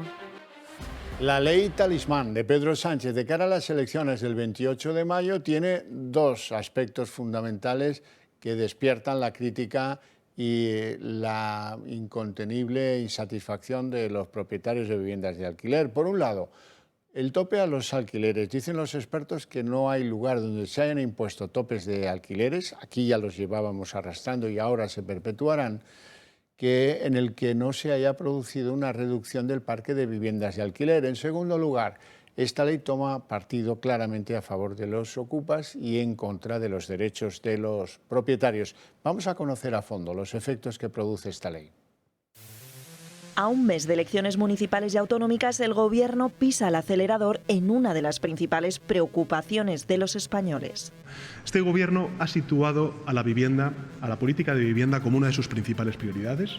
Tras más de un año congelada por desavenencias entre PSOE y Podemos, llega la ley por el derecho a la vivienda. Las zonas tensionadas, que limitarán la subida de los alquileres hasta un 10% en comparación con el tope actual del 2%, podrían no llegar a materializarse, pues su calificación depende de los consistorios. E incluso de existir, según el Sindicato de Inquilinos e Inquilinas de Cataluña, al tope del 10% se le podría sumar el actual 2% para este año y el IBI, por lo que el incremento podría cifrarse solo en 2023 de hasta un 19% más. La nueva ley prohíbe la repercusión de gastos y honorarios del alquiler, al no permitir añadirlos como nuevos gastos compensatorios. En la práctica se repercutirán en un mayor precio para el siguiente arrendatario de la misma vivienda. El texto legal quiere frenar la ocupación con un procedimiento de mediación y arbitraje para que las administraciones encuentren una solución habitacional para esas personas vulnerables, pero lo cierto es que solo se aplicará a los grandes tenedores, por lo que los pequeños propietarios continuarán desprotegidos. Los expertos estiman que la oferta se retraiga, tanto por la imposibilidad de asumir el incremento de las hipotecas que puedan existir sobre dichos inmuebles, como por el hecho de topar los precios, pues ya conocemos ejemplos como el de Berlín en 2015, donde se congeló el precio de 1,5 millones de viviendas y ello provocó una reducción de la oferta de pisos, incluso manteniéndose ciertas ofertas por encima de los precios permitidos. Así que cuando desde Presidencia se dice que esto va de que la gente tenga vivienda digna a precio razonable, cuidado, porque ejemplos pasados nos enseñan que distorsionar el mercado de la vivienda afecta negativamente a arrendatarios y arrendadores. Desde el Partido Popular hoy han vuelto a insistir en que no aplicarán la ley de vivienda en sus regiones. Algunos presidentes autonómicos, como es el caso del de Murcia, incluso han asegurado que la llevarán al Constitucional si confirman que invade competencias. Hoy la ministra de Hacienda, María Jesús Montero, ha asegurado con tono muy amenazante que el Gobierno tiene herramientas para hacer cumplir la ley. El Estado de Derecho tiene mecanismos para hacer cumplir las leyes, pero en cualquier caso yo no quiero ni siquiera estar en el supuesto de que una comunidad autónoma gobernada por el Partido Popular diga no cumplo la ley. Es verdad que hemos asistido al no cumplimiento de la Constitución y de forma, pues yo diría que estruendosa, ¿no?, por parte del Partido Popular que va haciendo gala del incumplimiento constitucional y además lo hace, según ellos, en pos de la independencia del Poder Judicial. La líder de Podemos y ministra de Derechos Sociales, Ione Belarra, invita a los partidos que comparten el gobierno o que apoyan al gobierno que desmonten el bulo del Partido Popular y de Vox respecto de la ocupación. Igual les da que haya 30 ocupaciones diarias que se conozcan, que se puedan medir. Belarra dice que se trata de un discurso de aporofobia, que gracias por aportar la palabreja significa tener aversión a la pobreza, y pide que no se criminalice esa pobreza. Yo creo que es importante desmontar también los bulos que extiende la derecha y la extrema derecha en torno a la vivienda. Esta semana veíamos el de la ocupación y el problema es que el Partido Popular y Vox están haciendo aporofobia y están extendiendo un discurso de odio sobre la gente que tiene más dificultades económicas en este país. El frenazo de la economía ya se ha dejado notar en el empleo del último trimestre. El número de desempleados ha subido en más de 103.000 personas, aquí lo ven, entre enero y marzo de este año, y la tasa de paro escaló del 12,87% al 13,26% en estos últimos 3 meses. El número de ocupados, por su parte, cayó en 11.100 personas. Es el mayor incremento de paro en el primer trimestre del año en la última década. El paro sube entre enero y marzo un 3,4% más que en el último trimestre de 2022. El Instituto Nacional de Estadística informa que el número de parados al finalizar marzo se situó en 3.127.800 personas, lo que supuso un incremento trimestral de casi 104.000. Un dato, el del primer trimestre del año, que generalmente es malo al reflejar el fin de la campaña de Navidad. Bueno, yo creo que estamos ante un trimestre siempre difícil y complejo. Y este lo es un poco menos que lo han sido los trimestres de los años anteriores. Pero que no nos engañen, el nivel de desempleo actual es el más elevado de un primer trimestre de año desde el de 2020, cuando la irrupción del COVID expulsó del mercado de trabajo a 121.000 personas, apenas 25.000 desempleados más que ahora. El índice de ocupados es ligeramente superior, 20.452.800 personas, lo que supone un ligerísimo descenso de 11.100 puestos de trabajo, el menor en un primer trimestre desde el 2007. Unos datos que a un mes de elecciones autonómicas y municipales seguro incomodan a la ministra de Trabajo, pues reflejan un auténtico frenazo económico. El presidente del Gobierno, Pedro Sánchez, ha celebrado esos datos de la encuesta de población activa, la EPA del primer trimestre del año. Dice Sánchez que nunca hemos tenido esos niveles de empleo y esos niveles de estabilidad laboral. Zarandajas, el paro ha aumentado en 103.800 personas. Hay que felicitarse en este contexto tan difícil y en esta legislatura tan especial, después de una pandemia y ahora en plena guerra, que España cuente con más de 20.500.000 afiliados y afiliadas a la Seguridad Social. Nunca hemos tenido estos niveles de empleo y tampoco nunca hemos tenido estos niveles de estabilidad laboral que indudablemente están muy vinculados con la política económica y especialmente con la reforma laboral que aprobó también este Gobierno y una mayoría parlamentaria en esta Cámara. No hay realidades paralelas, no hay Matrix que valgan con las cosas graves. En eso no valen las mentiras. En el paro, menos que en ninguna otra cosa. Hoy, por ejemplo, Nadia Calviño, en lugar de hablar de un récord de parados en la encuesta de población activa del primer trimestre del año, habla de un récord de ocupados y de una felicidad enorme a propósito de los datos de población activa. Esos datos son muy poco relevantes e igualmente sospechosos de interpretaciones falsarias. La EPA lo que dice es que disminuye el empleo y que se incrementa el paro. Este es el peor de los escenarios que confirma un pernicioso atasco de la economía española, y mucho que lo lamento. Calviño no puede ocultar que en el primer trimestre del año los desempleados hayan crecido en 103.800 personas. Y eso son lentejas.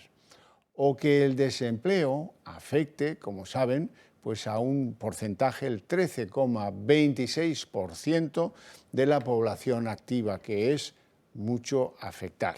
La cuestión es que en estos momentos, en pleno descrédito de los números del paro, cuando los cuestiona la propia AIREF como datos maquillados para encubrir lo obvio, y es que no somos capaces de generar empleo, y que estamos, eso sí, desarrollando una contabilidad del desempleo creativa, por no llamarla directamente tramposa. En cuanto al número de ocupados, se reduce de enero a marzo en 11.100 personas, ocupados menos, cuidado. Y no superamos los 20,5 millones de ocupados en este país ni de broma. Eso sí, los llamados sindicatos de clase en vísperas del 1 de mayo están aplaudiendo a rabiar como si formaran parte del Gobierno. Y Bruselas cierra filas en torno a su comisario acusado por el PP europeo de partidista en las negociaciones sobre Doñana. Este asunto, lo cierto es que ha subido de tono en las últimas horas, mientras que la vicepresidenta Teresa Ribera tacha de inadmisible que se cuestione la legitimidad de las decisiones europeas. La Junta de Andalucía avisa en que va a seguir adelante con su ley de regadíos. La guerra del agua no cesa. Estamos ante una oposición a la deriva.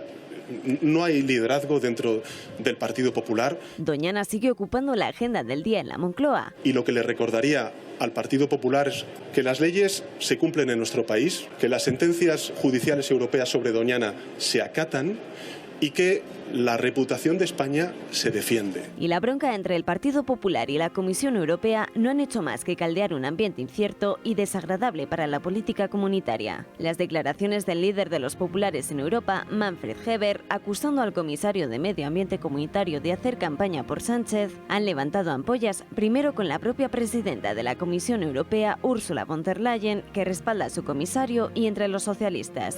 Claro, esto ya no es una butad. Esto es algo muy serio.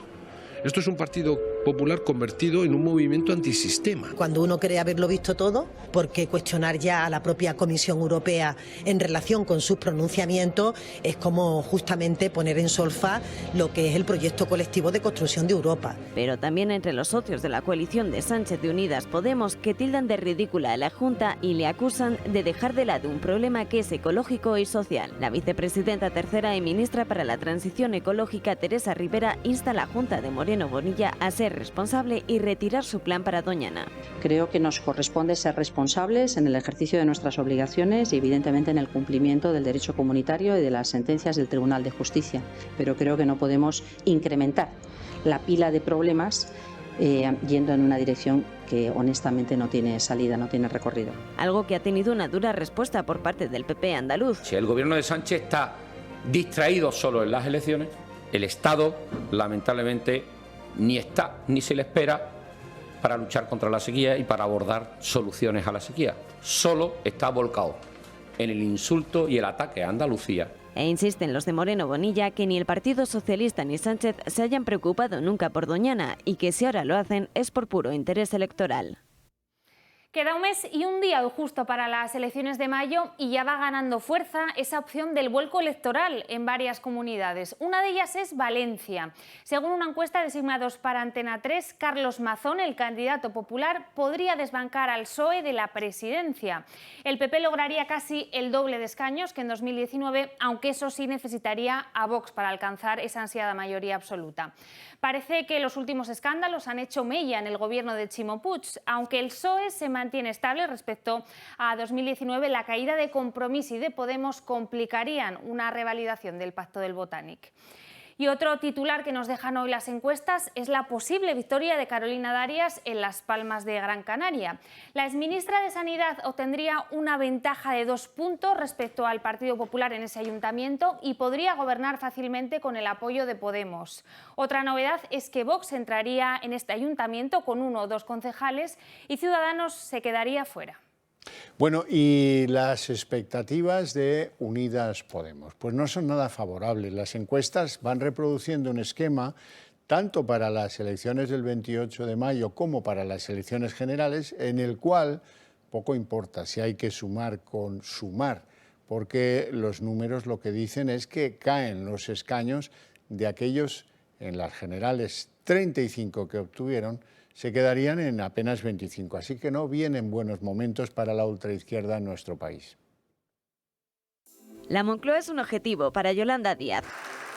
No así para su plataforma Sumar. La cuestión es ¿por qué? Porque Sumar ni se ha reconocido como partido político ni se ha inscrito como tal en el Ministerio del Interior. Una contradicción después de que la vicepresidenta segunda del Gobierno haya hecho uso de esta plataforma para ensalzarse como si de un partido se tratara, pero contando con las ventajas fiscales de ser por ahora solo una asociación sin vinculación a ningún partido político. Una razón que le lleva además a escaparse por el momento del control del Tribunal de Cuentas y justificar la manera en la que ha recaudado 100.000 euros a través de microdonaciones, al margen de sus obligaciones financieras y de auditoría a las que está obligada al cumplir un año desde su fundación. Lo que sí estaría incumpliendo por ahora es con la ley de transparencia, porque por ejemplo en su página web no se detalla ni su organigrama. La intención de la titular de trabajo pasa por recuperar las relaciones con Podemos tras el 28 de mayo y crear ahora mismo un partido político le obligaría a la constitución de un organigrama, es decir, un reparto de poder en el que ahora mismo ni siquiera está pensando,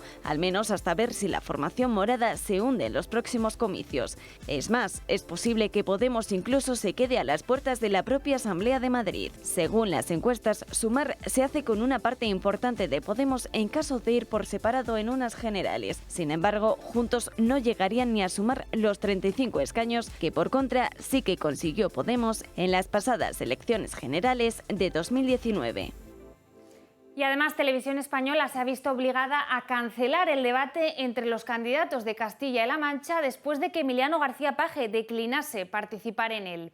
El presidente de la región les emplazó a contar con otros cabeza de lista en este debate y la cadena ha decidido cancelar este encuentro al no poder reunir a los candidatos que los ciudadanos van a votar en las urnas.